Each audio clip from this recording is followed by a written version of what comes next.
और भी दृष्टांतों से समझा रहे हैं कि कैसे होता है।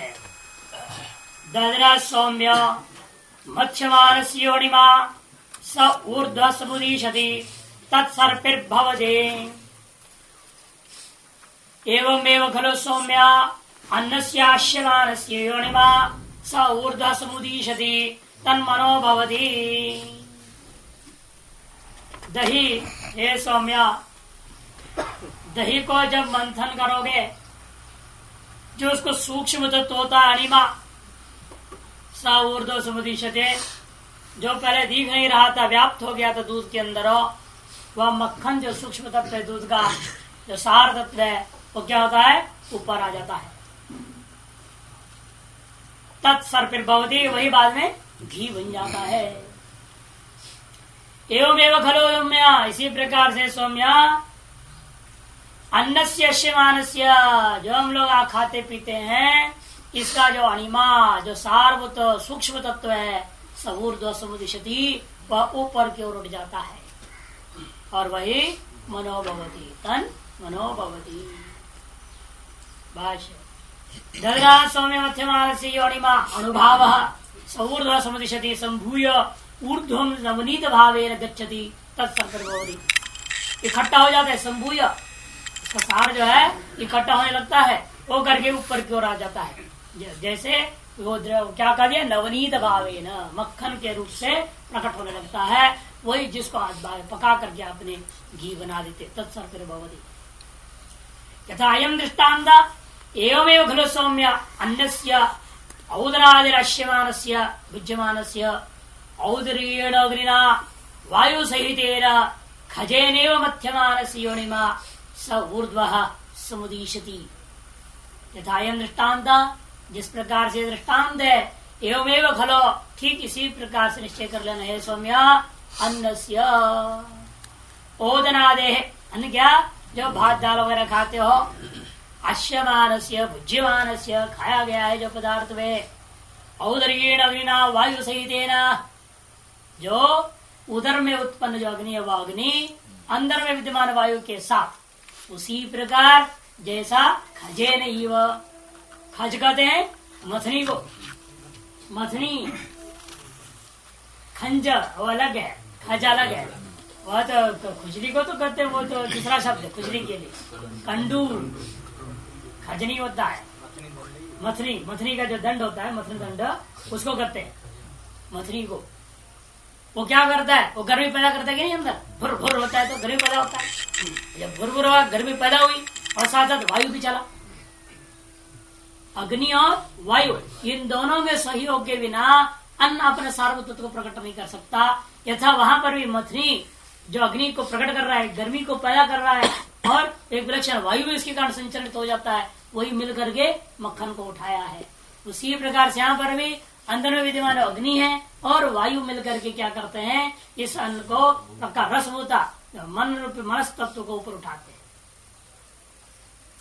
मध्यमानस्य खजे नैव मध्यमानस्य यो अनिमा, इसी अन्न का जो अनिमा है, जो रसरूप है, सार तत्व है, स ऊर्ध्व समुदीशति, वह ऊपर की ओर उठता है। तन मनो भवते, वही मन हो जाता है। मनो अवयव ही स संभूय मनोपुचिनोति तत्, अर्थात मन के अवयवों के माध्यम से वह क्या करते, इकट्ठा होकर के मन को ही और पुष्ट करने लग जाता है। मन को ही उपचिनोति एवं अपचिनोति, यदि मान लो खाया नहीं तो अवयव जाएगा नहीं साथ, तो मन क्या हो जाएगा, क्षीण हो जाएगा।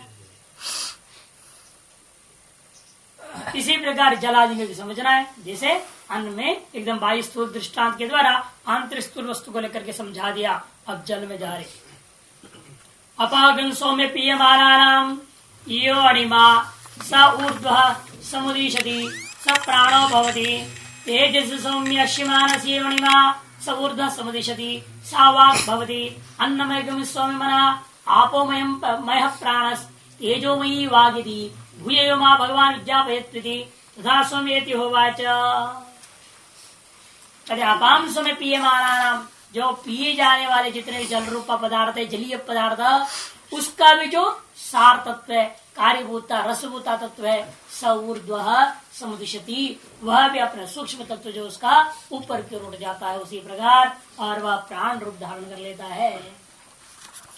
अश्यमान से तेज खाए गए जो घी आदि पदार्थ है वो क्या करेंगे, यो अणिमा, उसका भी जो सार तत्व है सऊर्ध्व समुदिशति, वह भी समुदित होकर ऊपर की ओर उठ जाते हैं वह अवयव, और मिल करके वो वाणी को संपुष्ट करते हैं, सा वाक भवती, वही वाक बन जाता है। इसलिए हे सौम्या निश्चय कर लो, अन्नमयम ही मनः आपोमय प्राणः तेजोमयी वाक। इसलिए अन्नमय मन है, आपोमय प्राण है और तेजोमय वाक है। भूये वो माँ भगवान ज्ञापयत विधि, कहता है कि भगवान ये दो बात तो कुछ हद तक समझ में आ जाता है, पानी का मामला भी, जल का मामला, लेकिन मन का मामला भी मजबूत नहीं है। अन्न का सूक्ष्म तत्व जब मन को उपचय कर देते हैं तो उसके मन में आएगा, फिर तो जिंदगी भर हम खाते रहते तो मन तो धीरे धीरे बड़ा बड़ा होता जाएगा। आपने को उपचय होती शब्द प्रयोग कर रहे, उपचय हो जाता है तो मन बनते जाएगा, बनते बनते इतना बड़ा हो जाना चाहिए, या नहीं? लेकिन जब बुढ़ापे में आप प्रसन्न करो तो पता नहीं चलता मन का है, दिखता तो है नहीं। ये उपचय का मतलब क्या, अवयवों के द्वारा आपने कह दिया, ये रस जो है अवयव रूपा है, तो सावयव अन्न जो सवयव खाया उसका जो सार तत्व तो सूक्ष्म तो भी अवयव रूप है, वो अवयव जाकर के मन में मिल गया और मन को उपचय कर दिया तो मन बड़ा बड़ा हो जाए, बुद्धि भी बड़ी होती जाए। यहाँ तो उल्टा कहावत होता है, जितने बड़ा बुद्धि उतने खराब हालत होते, नहीं? भैंस वाली बुद्धि का देखते, इसीलिए मोटी बुद्धि, मोटी बुद्धि हो जाए, मोटी मन हो जाए तो क्या फायदा। इसलिए ये तो नहीं समझ में आ जाता, ये अवयव यहाँ से गए और मन में कोई सूजन नहीं, कोई मोटापा नहीं आया, ऐसा कैसा होगा। इसीलिए अन्न का सार से मन बनता है, ये तो बात हमारे अभी भी मन में सही से बैठ नहीं रहा है, समझ में आ नहीं रहा।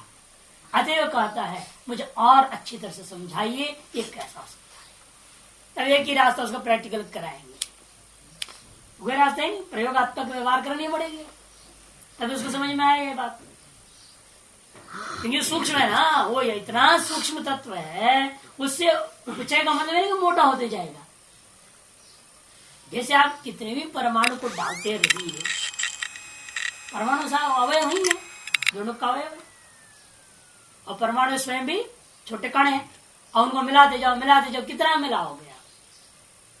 जब तक परमाणु द्वय का संयोग से द्विणुक रूपा महत्व परिमाण से युक्त वस्तु नहीं होता, और उन द्विणुकों का परस्पर संयोग जब तक नहीं होता है, लाखों परमाणु भी रहे, आपको कुछ नहीं पता चलता।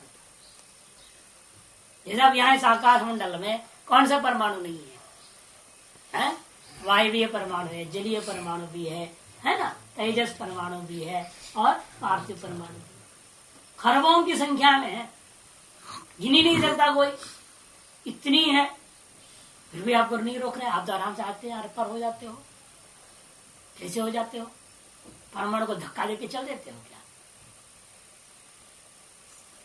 क्योंकि वो इतना सूक्ष्म है, वो इसलिए आपके लिए व्यवधायक होते हैं। जैसे पंचीकृत वायु भी आपको व्यवधान नहीं कर पाता, और पंचीकृत वायु पे विशिष्ट रूप में आगे तो व्यवधान करेगा। ऐसे भयंकर तूफान चले तो काट के चलो, पता चला उखाड़ के फेंक देता है, मकान को उड़ा देता है। लेकिन जब विशिष्ट रूप धारण करता है तब सामान्य रूप है जो सूक्ष्म, जो पंचीकृत वायु, सूक्ष्म भी नहीं स्थूल जो पंचीकृत वायु है, यह भी आपके लिए बाधक नहीं होता। तो ये तो सूक्ष्म है, ये कैसे बाधक होगा? ये कैसे मोटापा पैदा कर देगा? सवाल ही नहीं उठता है। लेकिन एक बात तो युक्ति से कर नहीं पा रहा था, इसलिए उसको प्रैक्टिकल अनुभव का प्रयोगात्मक जो व्यवहार उसको करा देंगे, तब उसको समझ में आएगा कि वाक्य में जो अन्नमय ही मन होता है।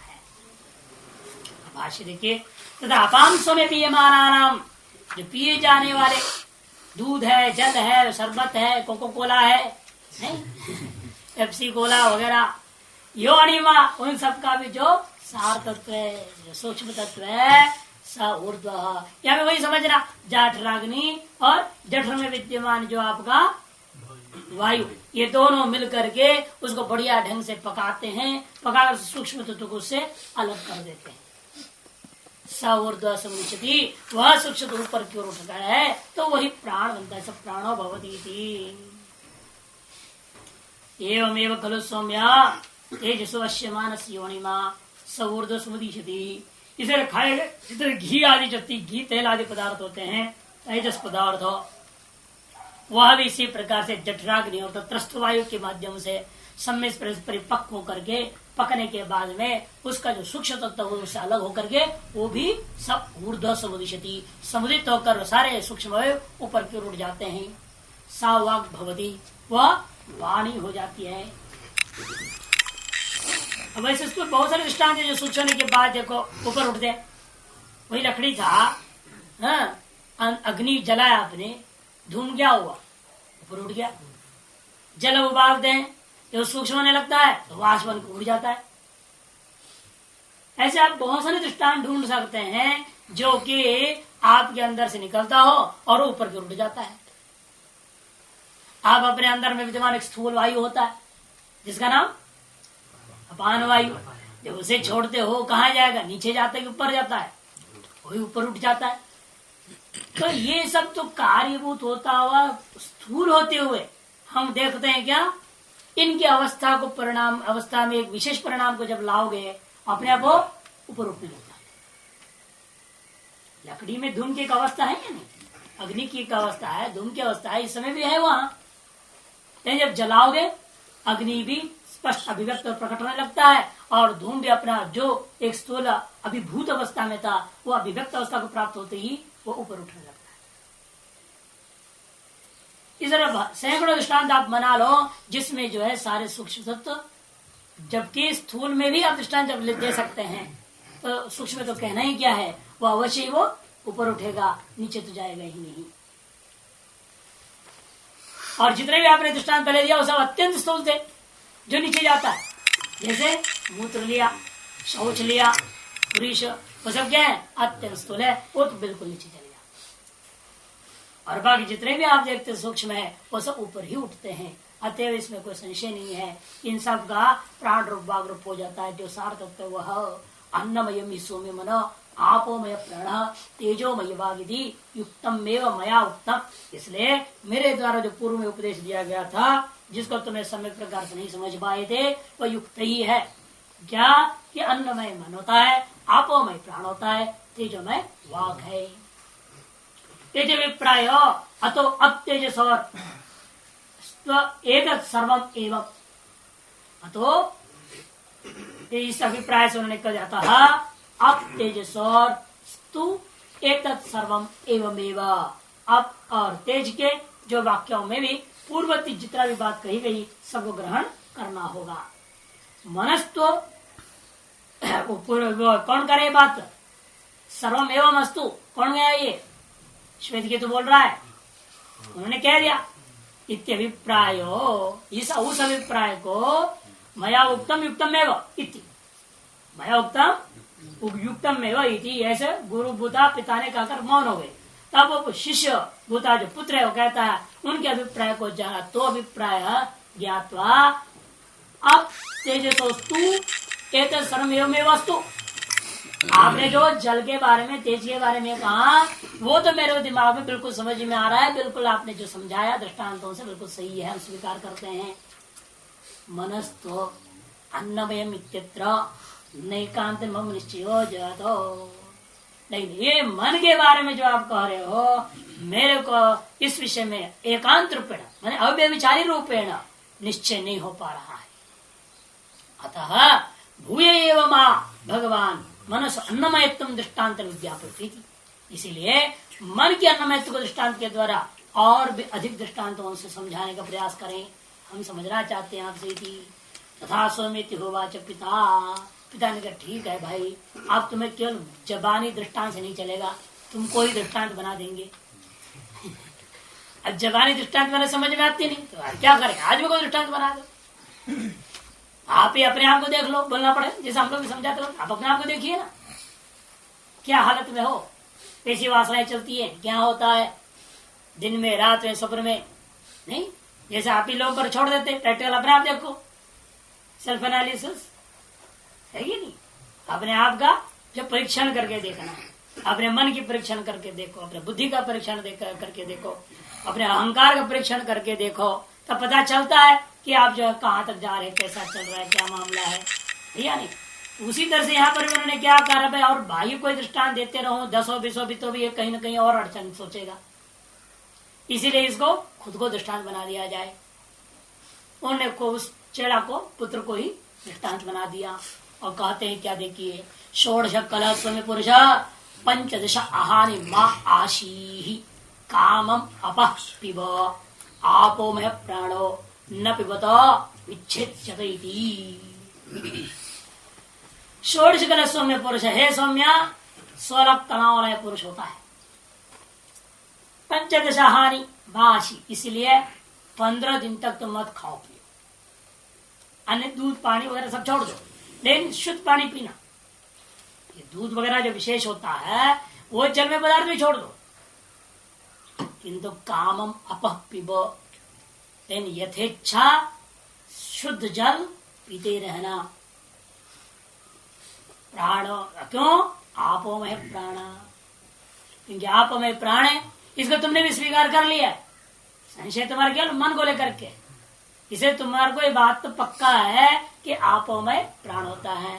और न पिबत विच्छेद, ये नहीं पियोगे पानी भी फिर क्या हो जाएगा, तुम्हारे मौत ही आ जाएगी। अतएव जो है यथेच्छा पानी पीते रहना।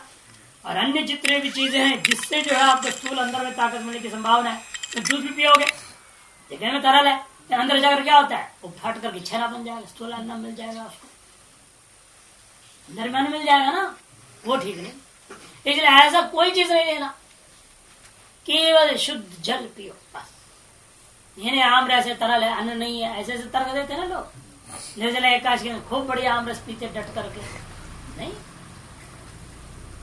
निर्जला है, जल तो डाला ही नहीं हमने, आम को निचोड़ा, रस निकाला, बात उसको पी गई सीधे, दूध मिला दिया उसमें। दूध में कितना पानी को किसको दे पता है, कहाँ शुद्ध दूध आएगा।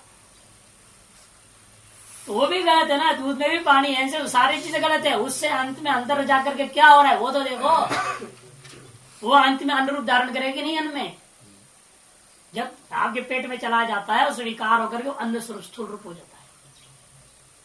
इसलिए निर्जला माने जल भी नहीं पीना चाहिए, तो कहां से आम रस पी रहे। तो उसी पर यहाँ पर हो गए जल भी ना पिया, ऐसा नहीं कहते तुम जल पिया करो बस, क्योंकि प्राण में प्राण जो है आपो में होता है, और नहीं पियोगे तो मरी जाओगे, ऐसे कह दिए।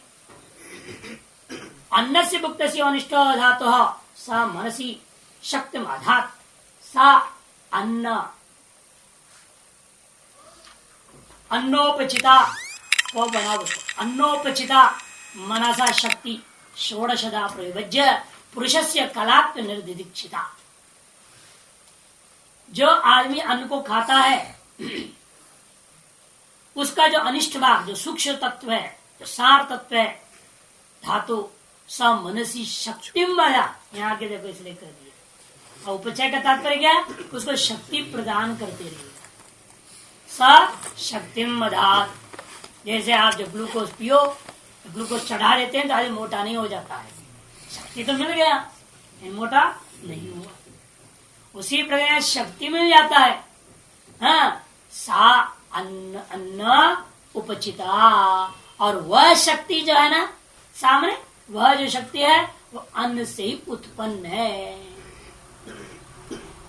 मनसा शक्ति, और ऐसे उस मन की शक्ति को षोडशदा प्रविभज्य 16 भागों में विभक्त करके पहले पुरुषस्य कलात्वेन, पुरुष का कला के रूप में न पूर्व में निर्देश कर चुके हैं। निर्दिदीक्षिता तया मनसी अन्नोपचितया शक्तिया, मनसी अन्नोपचितया तया शक्तिया, मन में अन्न के द्वारा उत्पन्न कर दी गई उस शक्ति के द्वारा षोडशदा प्रविभक्तया संयुक्त तद्वान कार्यकरण संघात जीव विशिष्ट पुरुष षोडशकला उच्चते।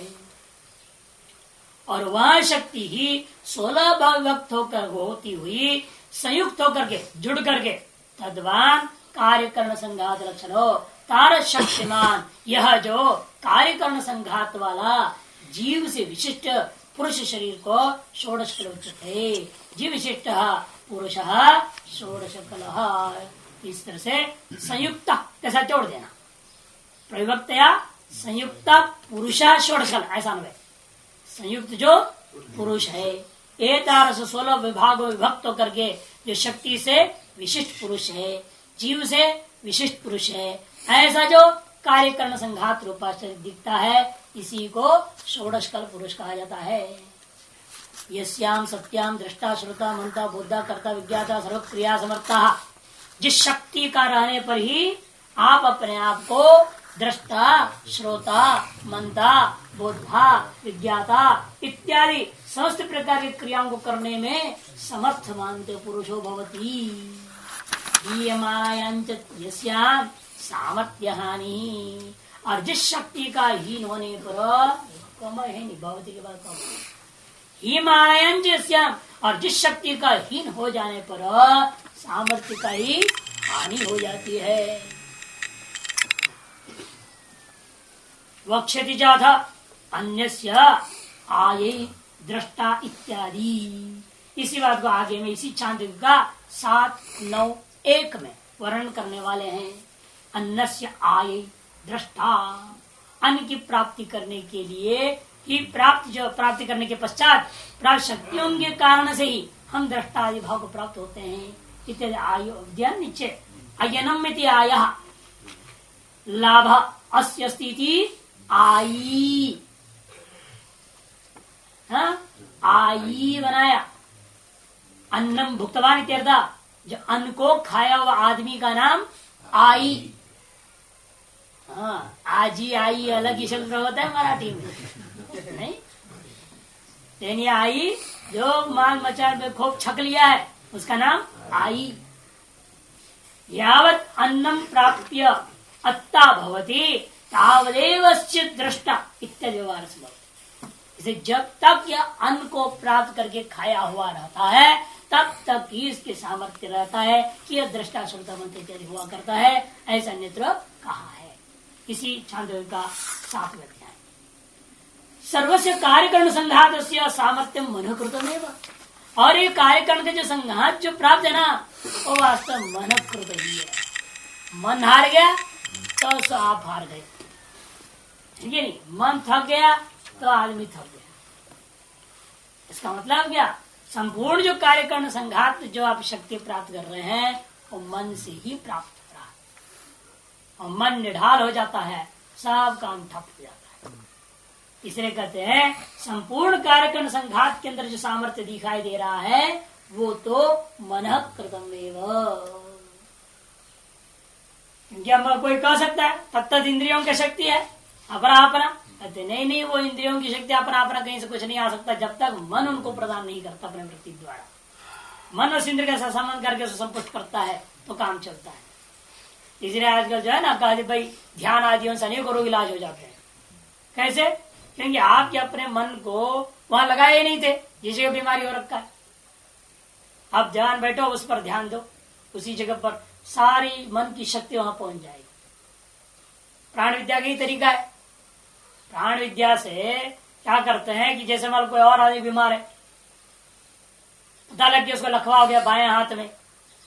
अब यहाँ योगी लोग पहले होते थे, ध्यान कर लिया, बैठ गए, उसके शरीर का ध्यान करते थे, फिर उसके बाएं हाथ पे चले जाते थे, फिर अपने मन से उसकी शक्ति को, प्राण शक्ति को प्रदान करते थे, जिसका आजकल दूसरे शब्दावली में रेखी कहते हैं।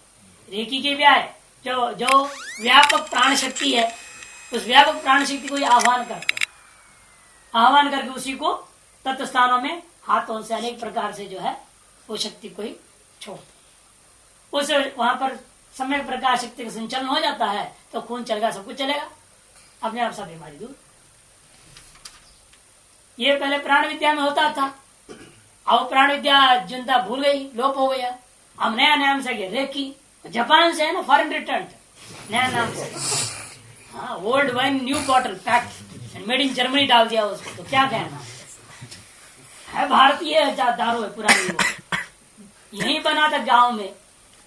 अब उसको वहां ले गए, वहां डाल दिया लेबल और बोतल नया बना दिया, फैशन बना के भेज दिया। तो कहते थे हाँ इतना रुपया दिए लोग खरीदते पीते हैं, नहीं वही हाल है जैसा। फॉरेन रिटर्न होना चाहिए। आज जो महात्मा फॉरेन रिटर्न हो गए, धरी देश क्या आ गया, नहीं अरे मृक्षों के यहाँ जाएगा, मृक्ष होके आ गया, ऐसा नहीं होता। पूज्य ज्यादा हो गया और ज्यादा वो पूज्य हो जाता है। विचित्र मामला है। भारतीय मानसिकता कितना गिर गया, अपनी संस्कृति अपने संस्कारों के प्रति कोई भाव ही नहीं रह गया। तो यहाँ पर कहते हैं सब मन कृतम है, इसलिए मानसेन ही बलेन संपन्ना बलिनो दृश्यंत लोके ध्याना आहाराश्चिकेचिद अन्य सर्वात्मकत्वात्। मानसेन ही बलेन संपन्ना बलिनो दृश्यंत लोके, मानस बल के द्वारा ही बलवान होता हुआ इस लोक में भी देखने को मिलता है। ध्यान आहाराष्ट, इसलिए देखा गया ध्यानमेव आहारो, ध्यानमेव आहार इति अनेन आहारांतरम नास्ति। इसका मतलब क्या है, आहारांतर अपेक्षा ही नहीं था। केचित अन्य के, ऐसे भी केचित लोके दृश्यंत, ऐसे कुछ लोग रहते हैं, ऐसा देखने को मिला है संसार में। क्यों? अन्न से सर्वात्मकत्वा, क्योंकि अन्न जो है ना वह सर्वात्मक। अन्न कृतम मानसम बल मुक्तम, और अब कहते मन ध्यान कर लग जाए, वो ध्यान रूपी आहार के द्वारा ही अन्य कुछ भी खाते पीते हुए रहित हुए भी वो आदमी जीवित रहते हैं। कैसे करे हो? मन में बल कहां से आएगा जब अन्न नहीं खाएगा? इसलिए शंका हो सकता है अन्नकृत ही मानस बल आपने कहा, और अब कहते मानस बल से बिना अन्न आदि खाए जिंदा रहेगा, ये कैसा होगा? वह तो व्याघात दोष है यहाँ, क्योंकि अन्न खाएंगे तो मन बलवान होगा, और मन बनवान होगा तो हमारा काम सब चलेगा आपने कहा। और अब कह रहे हो मन के बल से ही सब कुछ हो सकता है, तो इसलिए जो अन्न आदि की जरूरत नहीं। यह तो व्याघात दोष दिख रहा है। तब ऐसे आशंका का जवाब दिया कि नहीं, अन्न से सर्वात्मक, क्योंकि जो अन्न है वह सर्वात्मक। अन्न सर्वात्मक कैसा है? क्योंकि जो है इसी तेज साध्य भागादि भी बल मुक्तम कथम इदानीं सर्वस्यापि मनोबलेन बलवत्तम। क्योंकि जो है आपने पहले कहा तेज के कारण से वाणी में बल मिलेगा, अन्न से मन को मिलेगा, और जल से जो प्राण को बल मिलता है, और आप कहते मन से सबको बल मिल जाता है। ये कैसा आपने कह दिया? ये जब आशंका होता है इसके जवाब कहते हैं त्रिवृत कृतस्य अन्नस्य तेजादि सर्वात्मकत्वात्। जो त्रिवृत कृत अन्न है वो तेजादि सर्वात्मक। जब तेजादि सर्वात्मक खाया हुआ अन्न जिस प्रकार सर्वात्मक है, ये शरीर भी तो सर्वात्मक है।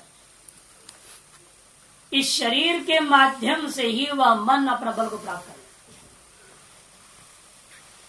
शरीर के माध्यम।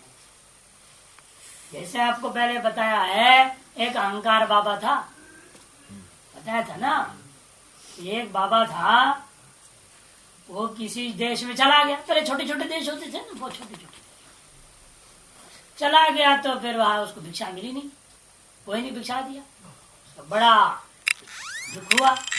उसने कहा देख लेता हूँ, सारी दुनिया को झुका के रहूंगा मैं, क्या समझते हैं मेरे को, है कम तपस्वी हूँ क्या? उसके मन में आया। अब वो क्या किया, अपने चेड़ा के साथ बाहर आ गया, देश से बाहर बैठ गया। बाहर एक झोंपड़ी लाया, बैठ गया। बैठ करके चेड़ा को बोला प्रचार करो तुम बाहर जाके, बोलो हमारे गुरुजी ने 6 साल से कुछ भी नहीं खाया। अब हो गया, झूठी कहानी बनाते, सब जगह यही चल ही रहा है ना, अमृत में जय तो बताते। तो ऐसे बहुत सारे गुरु लोग हैं, चेड़ों को कह देते हैं झूठी झूठी कहानी बना करके प्रचार करते रहो मेरा। और चेड़ों भी क्या, उनका अपना काम भी चल रहा है, तो इसलिए झूठ बोलते रहते हैं, गुरु की महिमा गाते रहते, सोचते इसी से हमारी अंतःकरण शुद्धि होगी। अरे वो झूठी महिमा गा के कहाँ अंतःकरण शुद्धि होगी? अरे सच्ची महिमा गाओ तो अंतःकरण शुद्धि हो जाएगी, और झूठी महिमा गा कर तुम्हारी अंतःकरण और अशुद्धि हो जाएगी। लेकिन विवेक कहाँ इतनी। अब वो चेड़े ने भी लग गया प्रचार करने। अब लोग जो है अच्छा 6 साल से कुछ भी नहीं खाए पिए, अरे बाबा को दर्शन करना चाहिए। लोग आए, अपना फल फूल चढ़ाया, कौन खाए? और चेले को माल मिल गया ना खाने को भी, प्रचार करने का लाभ मिल गया। चेला खूब माल चढ़ता था, खूब छपता था चेला, गुरु तो कुछ खा नहीं रहे। इस चक्कर चलते रहा तो धीरे धीरे कहानी जो है राजा के कान तक पहुंच गया। तो राजा समझा कि भाई जरूर संत का दर्शन करना चाहिए। वो आ गए, आकर के देखा तो भाई वाकई में संत दुबले पत्ते बैठे, कोई ये नहीं, न किसी को देखने का जैसे भाव भी नहीं, मुस्कान नहीं, प्रसन्नता कुछ भी, उदास भाव।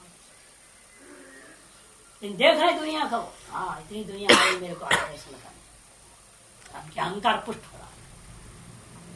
अब वो कई तरीके से राजा ने प्रयास किया पता लगाने कि भाई ये क्या खाते, समझ में आया कि भाई कुछ भी नहीं खाते। लेकिन मंत्री बड़ा तेज बुद्धि वाला था, उसने राजा को कहा महाराज आपको पता नहीं इसको असली खुराक नहीं, जो हम लोगों को पता नहीं चलता, उसकी खुराक के बिना जो है ना कोई जी नहीं सकता है। अभी बाह्य केवल ऐसे ही है, असली तो अहंकार को जो भोजन मिलना है वो मिल जाए सब काम चलता है। अहंकार को धक्का लग जाए तो जैसा भी भोजन सामने रखो उसमें रस नहीं लगता है कि नहीं, ये तो सर्वानुभव सिद्ध बात है।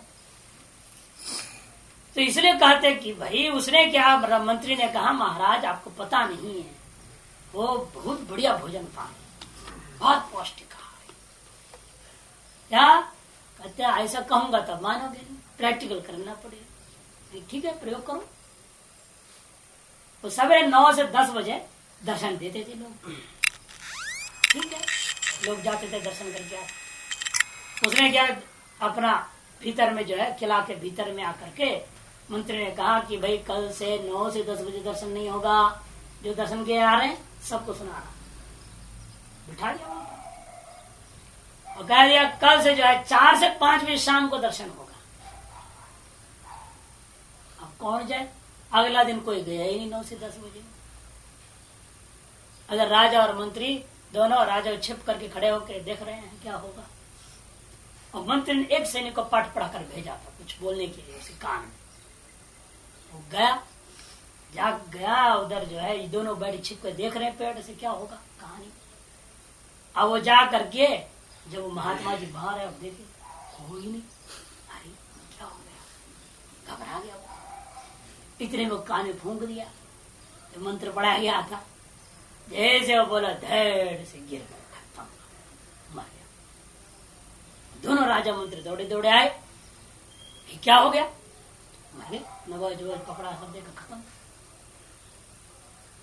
राजा ने कहा अरे मंत्री तुमने क्या कर दिया, लोग क्या कहेंगे, कुछ नहीं कहेंगे सारा ढोंगी था। कैसे, अब पूछा हमारे सैनिक से, और सैनिक से पूछा बताओ क्या बात। उसने कहा मंत्री जी ने हमको कहा था इसे कान में बोल देना तुम्हारे को औरत को इल्जाम लग गया है और सब लोग अब जनता को तुम्हें देना नहीं। अहंकार को धक्का लगा कि मेरे चरित्र पर लांछन कर दिया,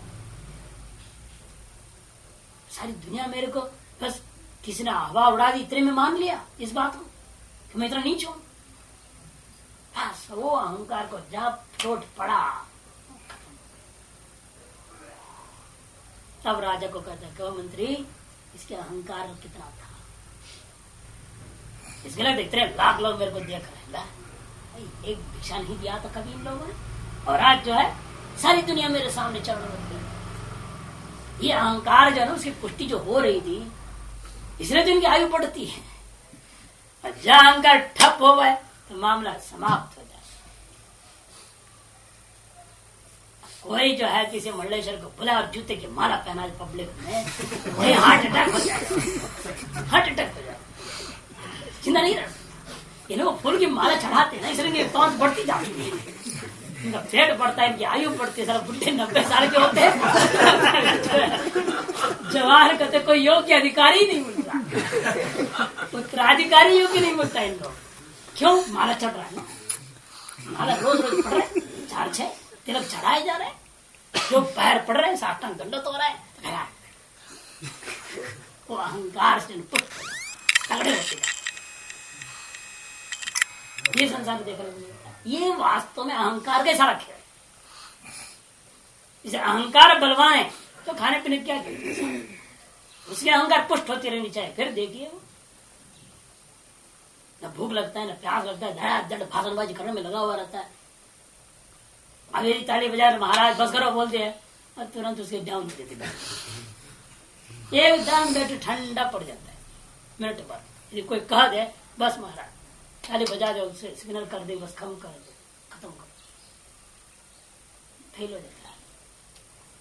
सब केवल अहंकार का खेल है।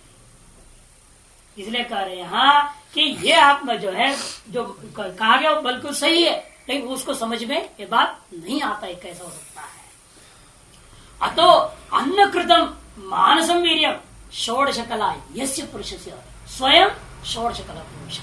इसलिए अन्न कृत मानस रूपा जो वीर्य है सामर्थ्य है शक्ति है वह है षोडश कला यस्य 16वीं कला जिसका वो है 16वीं कला उसको मरने नहीं देना है। स्वयं षोडश कला ऐसे पुरुष का नाम 16 कला वाला पुरुष है। ये तो चेत प्रत्यक्ष कर तुम इच्छसी और उसको प्रत्यक्ष करना चाहते हो तो पंचदश संख्या कानी आहानी माँ आशी अशनम माँ काशी। और यदि उस पुरुष को तुम दर्शन करना चाहते हो फिर तो ऐसे काम करना 15 दिन तक तुम कुछ भी खाना खाओ पियो मत। कामम इच्छा तो काम माने अपनी इच्छा के अनुसार जितनी चाहिए उतनी अपा पिबो जल पीते रहना। यस्मात् ना पिबतो अपह ते प्राणो विच्छेद। ये तुम पानी को भी नहीं पियोगे निश्चित तुम्हारा प्राण कहीं विच्छेद हो जाएगा। विच्छेदम आपत्स्यते यस्मात् क्योंकि आपोमयो अपविकार प्राणित्योचामा। क्योंकि पहले ही बोल चुका हूँ जिसे तुमने भी स्वीकार कर लिया है कि आपोमय प्राणे अर्थ आपका विकार प्राण यदि उसकी रक्षा करते रहना बाकी अन्य किसी प्रकार का नहीं कार्य स्व कारणोपस्तंभ मंत्रेण अभिभ्रश्यमान स्थातुम उत्साह। इनके कार्य जो है स्व कारण जग का उपस्तंभ मंत्रेण जो कार्यभूता प्राण है वह अपना कारणभूत जल के स्थिति हुए बिना वह केवल कार्य प्राण रह जाए ऐसा नहीं हो सकता। कारण न रहे और कार्य बना रह जाए ये तो कभी नहीं हो सकता। अतएव तुम जल पीते रहो ताकि कारण बना रहेगा तो उसके कार्य प्राण भी बना होगा। स्व कारण उपस्तंभम अंतरेण मैंने स्व कार्य की स्थिति के बिना अविभ्रश्यमान मैंने अविनश्यमान कार्य में नष्ट न होता हुआ ऐसा कोई कार्य आपको स्थातु न उत्साहते ऐसा कार्य स्थित रहे ये कभी हो नहीं सकता है। व्यतिरिक मुख से कह दिया इसका मतलब जब तक कार्य कारण का स्थिति बनी रहेगी तब तक ये कार्य की स्थिति बनी रह सकती है और तब तक कार्य जब तक कारण की स्थिति नहीं है तब तक कार्य का कोई प्रश्न ही नहीं उठता। अतएव तुमको क्या है मन को जिंदा रखो और इधर प्राण को जिंदा रखो। लेकिन मन को जिंदा रखना है मारना नहीं उसको पुष्ट नहीं करना। अन्न खाओगे तो पुष्ट होते हैं पता नहीं चलेगा तुमको कि अन्नमय मन ये नहीं समझ में आएगा। इसीलिए अन्नमयम ही सौम्य मन को समझने के लिए आप अन्न मत खाइए लेकिन उतने समय तक मत खाइए जितने समय तक मन जिंदा भी रह जाए। मन ही मर जाए फिर अनुभव क्या करो समझ में कैसे आएगा। इसलिए 15 दिन के लिए गिना ताकि जो 16वां जो कला रूपा जो मन है वो बना रहेगा। बाकी सारी 15 कलाएं जो शक्ति को प्रदान करने के सामर्थ्यवान है वो सब खत्म हो जाएंगे। सएवं श्रुत्वा वह चेड़ा भी श्वेत केतु पुत्र सह 15 न आशाथ हैनम उपससाद किं ब्रवीभोति ऋचः सौम्य जुगुंषि सामानीति सहोवाच न वै मा प्रतिभान्ति भो इति। कहते सह वह श्वेत केतु पिता के उन वचनों को सुनने के पश्चात 15 दिनों तक न आशा था और कुछ भी नहीं खाया। अतः न आशा था उसके बाद एन उपससाद उसके बाद में वह अपने पिता के पास 16वां दिन प्रातः काल में पहुंच गया। किम रवि विभव कहा कि मैं क्या बोलूं आपसे।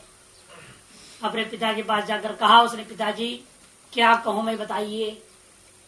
उन्होंने कही थी ऋचा सौम्या हे सौम्या ऋचाएं पाठ करो वेद ऋग्वेद बोलो। एक भी मंत्र नहीं आया उसके दिमाग में छोड़ो यजुर्वेद, वो भी याद नहीं। अरे बड़ा साम गान गायन किया करता था, अब तो गा थोड़ी।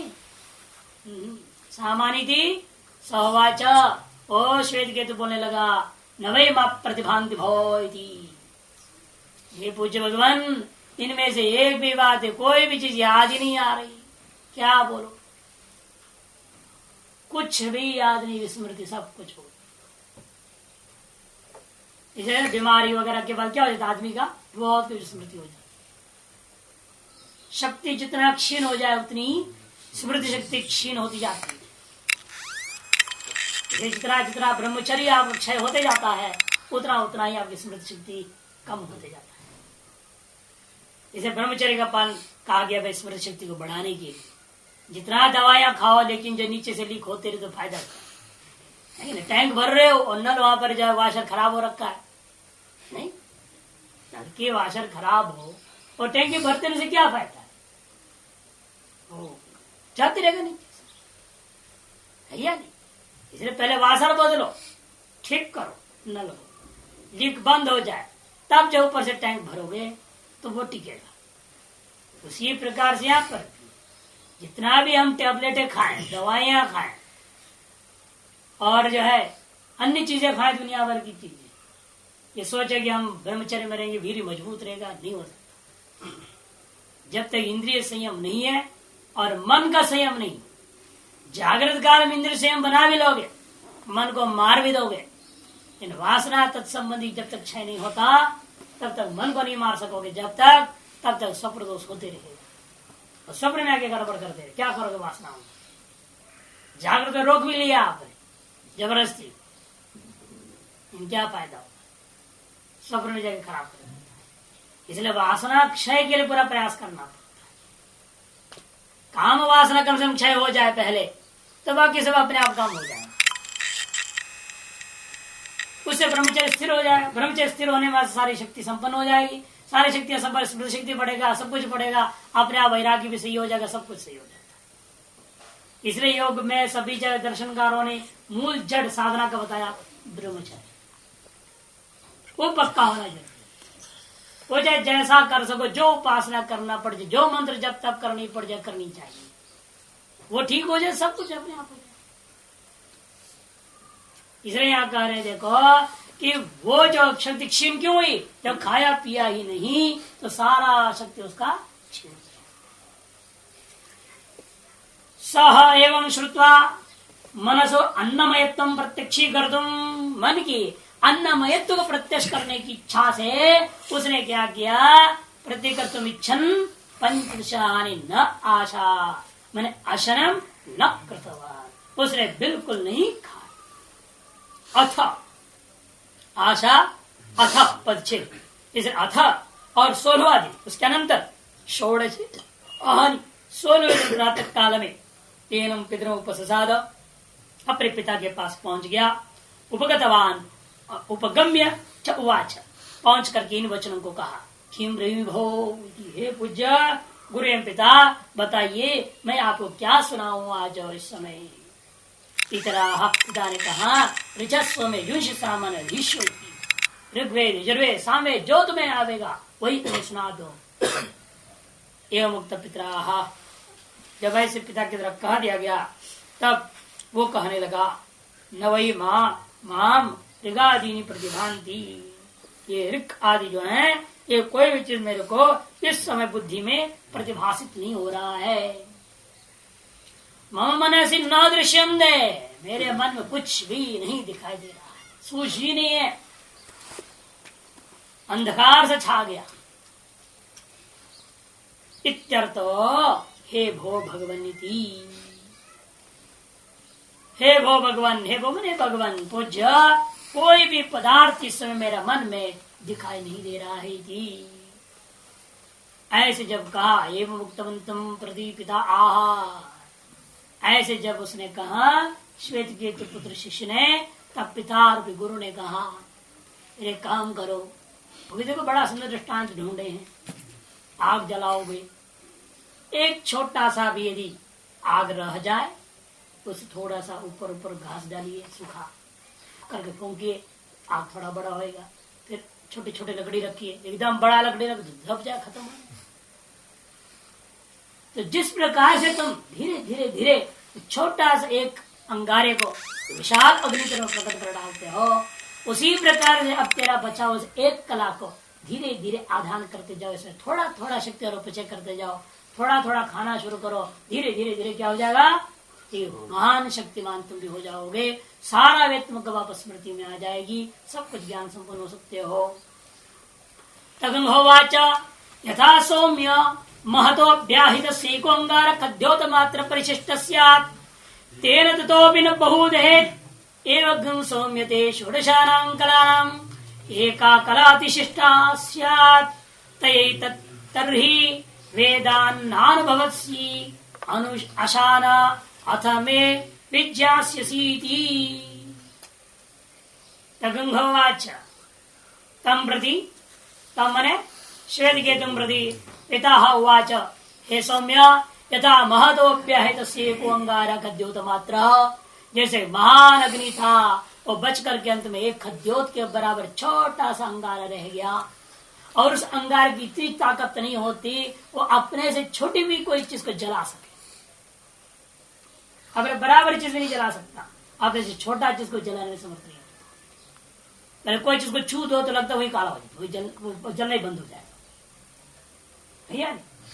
इसलिए कहते हैं परिशिष्ट स्यात् तेन ततोपि न बहु भेद, तो वह जो अंगारा है वो अपने से बढ़कर क्या, बराबर क्या, छोटे को भी वो जला नहीं पाता। वही आज तुम्हारा दशा हो रखा है। विशाल शक्तिमान तुम थे, सगल वेदों का ज्ञाता रहा, और आज ये दुर्दशा है तुम्हारी, तुम्हारे एक भी चीज तुम्हारे अपने अंदर विद्यमान सगल पदार्थों में से किसी एक भी तत्व को स्मरण नहीं कर पा रहे हो। हे सौम्या ते षोडशानां कलानां एका कलातिशिष्टा, इसलिए तुम्हारे अंदर भी उन 16 कलाओं में से एक कला बचा हुआ है, जैसे उस महान अग्नि का एक छोटा सा अंगारा बचा हुआ रहता है, अगर तेरे अंदर भी 16 कलाओं में से अब एक कला बचा हुआ है। अतएव जिस प्रकार वह अंगारा स्व से अधिक या न्यून या मध्यम का समान भी जला नहीं पाता, उसी प्रकार तुम भी अपने से अधिक न्यून या समान किस तत्व को समझ नहीं पा रहे हो।